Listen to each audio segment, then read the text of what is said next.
We started Umoja because nationwide there has been a struggle to put forward the effort required to have better outcomes for African American students academically.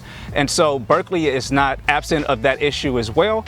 And so Umoja provides us a way to be able to set up what we like to call the 3 C's. It's the conditions, the culture, and the capacities required to have students be successful in class. So the frameworks that were put in place where we looked at the self and who we are as individuals, and then moving out from there to see spotlights of history of people who recognized and were visionaries of who they were, and then ultimately moving into the place of understanding family and that concept. What we're looking at is can we fundamentally help shape and create a different student than they were the day that they joined us, right? And so that means that we have to know our students on an individual level. Sometimes we look at numbers, we look at statistics, and we forget that our students are individuals.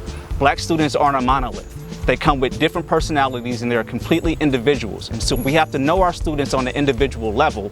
And then what happens from there is we can then therefore assess if we want this student to have the best chance to be whoever they want to become in life, then we have to put forward the conditions required to be able to help support them through that process. Starting the year with something like a vision board and helping young people to be able to develop their vision and their aspirations and dreams, and putting it in the context of a board that they can display and explain for themselves and then to their families, and then ending with the family tree project. It was young people looking into the genealogy of their families, figuring out what happened to black people after slavery, and then being able to carry on that tradition of spitting their oral history and being able to tell their family story. What we're looking for is for students who, one, want to begin to explore and have a better awareness of their individual and cultural identity, right? What does it mean to be a young black boy? What does it mean to be a young black girl?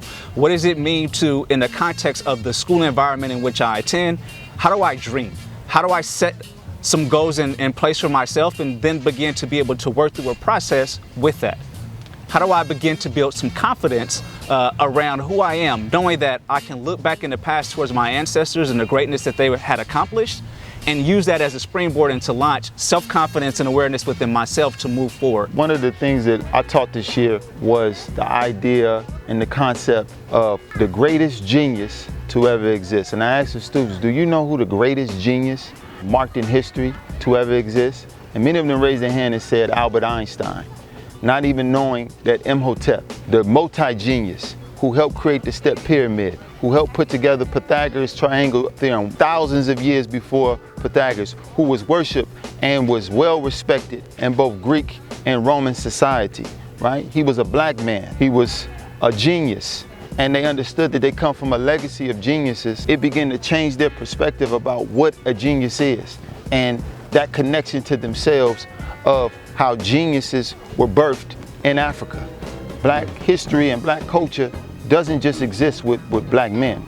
It absolutely would not exist and could not thrive if it was not for the contributions of black women.